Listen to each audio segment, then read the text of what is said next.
Paper हम solve करते हैं। इसमें देखो साइंस का पहला पार्ट ए है जो कि आपका एमसीक्यू का होता है और टोटल जो है आपके 80 मार्क्स का पेपर है। Which out of the following are matter, तो दोनों ही क्या है, मैटर है। उसके बाद इसको आपने केल्विन में चेंज करना था, तो क्या करते 273 प्लस करते आपका 298 केल्विन आता।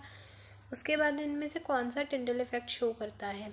देखो ये दोनों ही सोल्यूशन है, तो मिल्क है जो कि टिंडल इफेक्ट शो करता है। इसमें से कौन सा सॉल्यूशन है, सी वाटर सॉल्यूशन है। एल्युमिनियम क्लोराइड का फॉर्मूला AlCl3 होता है और इसके ऊपर चार्ज क्या होता है, प्रोटॉन्स के ऊपर पॉजिटिव। ये सारे ही क्या है, आइसोटोप्स है। और selectively permeable membrane is plasma membrane. Discovered किसने किया था सेल को, रॉबर्ट हुक ने। टिश्यू जो ब्रेन में मिलता है that is neuron. Transpiration stomata के थ्रू होता है। और इंस्ट्रूमेंट जो कि स्पीड होता है स्पीडोमीटर और डिस्टेंस होता है ऑडोमीटर। हम सेफ्टी बेल्ट क्यों लगाते हैं कि हम जो फॉरवर्ड मोशन जब होता है तो उससे प्रिवेंट हो सके। ठीक है, आपको पता है जब ब्रेक्स होती है तो इनर्शिया ऑफ मोशन के कारण ऐसा होता है। तो ब्रेक लगती है तो हम क्या होते हैं, हम आगे को जाते हैं। जब रेस्ट पे होती है कोई चीज़, स्टार्ट होती है तो हम बैकवर्ड होते हैं। तो मोशन में कार है तो हम फॉरवर्ड को जो है मोशन को प्रिवेंट करने के लिए यूज़ करते हैं। ये आपका थर्ड लॉ ऑफ मोशन है। Action is always equal to reaction. उसके बाद है लॉ ऑफ एनर्शिया। एनर्शिया का लॉ कौन सा होता है, जो फर्स्ट लॉ होता है। मैटर जो प्रेजेंट होता है बॉडी में it is called as mass, which is your D option. यहाँ पे क्वेश्चन में मिस्टेक है, लेकिन जो gravitational force between earth and other object है वो हम ऐसे फाइंड करते हैं। जो फोर्स होती है it is equals to G big M small m और यहाँ पे R का स्क्वायर, ये फॉर्मूला होता है। Name the law due to the planets revolve around the sun. तो यूनिवर्सल ऑफ ग्रेविटेशन है, इसमें से कौन सा काइनेटिक एनर्जी एग्जाम्पल है, सारी काइनेटिक एनर्जी के। ऐसा यूनिट ऑफ एनर्जी इज़, तो ऐसा यूनिट क्या होती है एनर्जी की, जूल होती है। उसके बाद यहाँ पे कॉलम्स करने हैं, मैच द कॉलम्स। ऐसा unit of power is what, vibration, sound होते हैं, साउंड वेव्स मैकेनिकल वेव्स हैं। और बायोटिक फैक्टर्स आपके फूड, ड्रॉट, हीट वगैरह, और नाइट्रोजन फॉस्फोरस आपके मैक्रो न्यूट्रिएंट्स हैं जो कि लार्ज अमाउंट में रिक्वायर्ड होते हैं। उसके बाद आपका पार्ट B है, तो यहाँ पे कोई भी 11 क्वेश्चंस करने हैं। सबसे पहले है हम समर में कॉटन क्लोथ्स क्यों पहनते हैं, क्योंकि इससे इवापोरेशन होता है। इवापोरेशन से क्या होता है, कूलिंग सेंसेशन आता है, तो इसलिए हम क्लोथ्स प्रेफर करते हैं विंटर में। समर सीज़न में किसको, कॉटन क्लोथ्स को। किस तरह के क्लोथ्स पहने चाहिए, cotton clothes.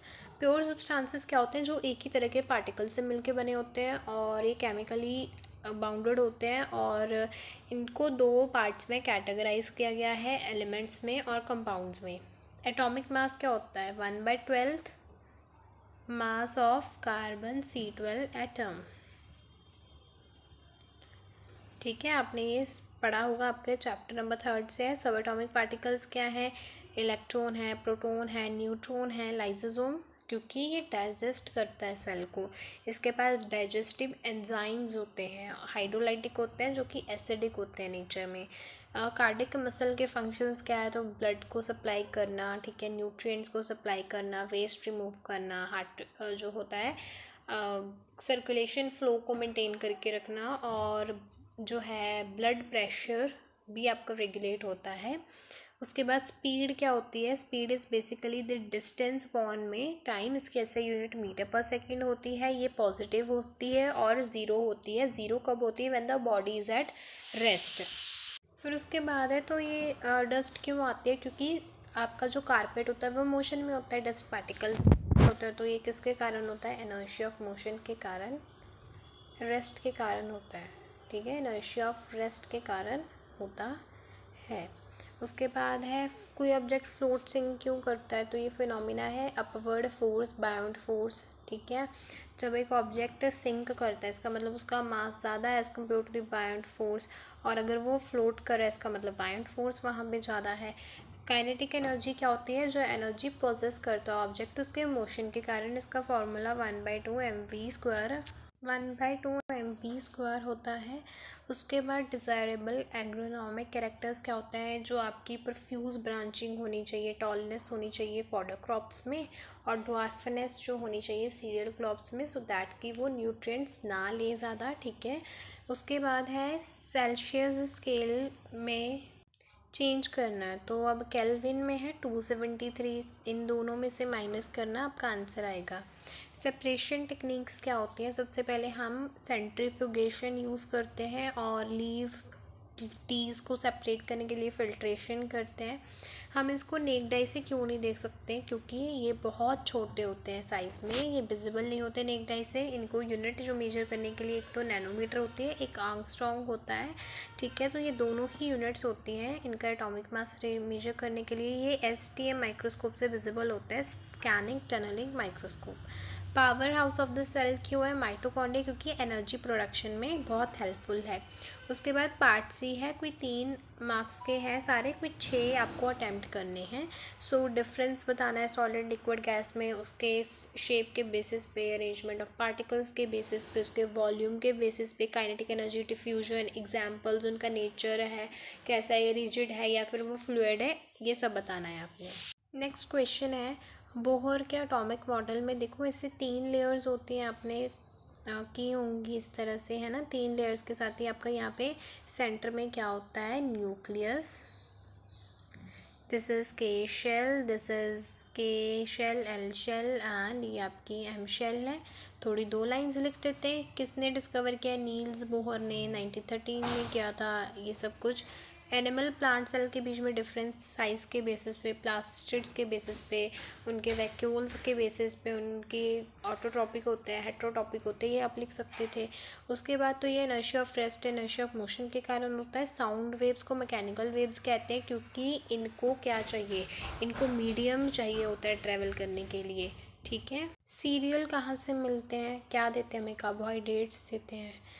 Pulses, proteins, vegetables, हमें देखो फ्रूट्स एंड वेजिटेबल्स जो होते हैं ना, हमें वो वाइटामिन्स भी देते हैं, मिनरल्स भी देते हैं, लेकिन कुछ कुछ अमाउंट में वो हमें क्या देते हैं, कार्बोहाइड्रेट, फैट्स, ये सब कुछ देते हैं। Motion, define 3 law of motion. Motion के 3 लॉ हैं, तो फर्स्ट लॉ ऑफ मोशन की बॉडी ऑब्जेक्ट रेस्ट पे रहेगा अनटिल और unless acted upon by unbalance external force. और आपका सेकेंड लॉ ऑफ मोशन की डेरिवेशन करनी थी, every action there is equal and opposite reaction, ये आपका थर्ड लॉ है। उसके बाद प्रॉपर्टीज़ कंपेयर करनी थी इलेक्ट्रॉन्स की, प्रोटॉन्स की। एक लिख सकते थे पॉजिटिवली चार्ज है, नेगेटिवली चार्ज है, कोई चार्ज नहीं होता, किसने डिस्कवर की, कितने कब डिस्कवर हुई है, इनके रिलेटिव मासेस क्या होते हैं, इनके मासेस कौन से होते हैं, आप सब लिख सकते थे।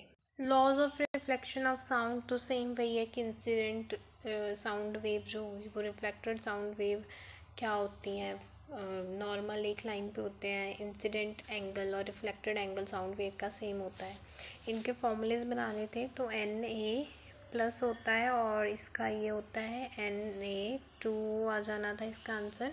उसके बाद एल्यूमिनियम क्लोराइड, तो Al3+ Cl नेगेटिव, सो AlCl3, ये तो आपके क्वेश्चन में भी था, MCQ में भी किया।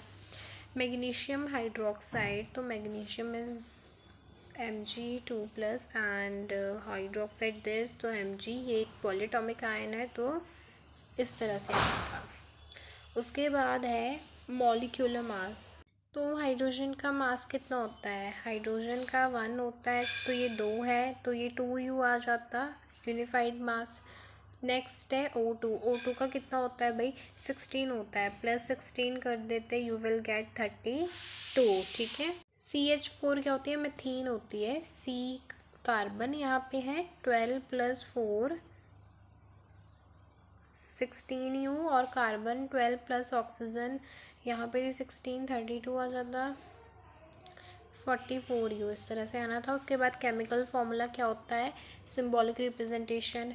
उसके बाद है कि सेकेंड लॉ की इंडिविजिबल होते हैं पार्टिकल्स, ठीक है, क्रिएट नहीं किया जा सकता है इसको केमिकल रिएक्शंस में, ना ही डिस्ट्रॉय कर सकते हैं।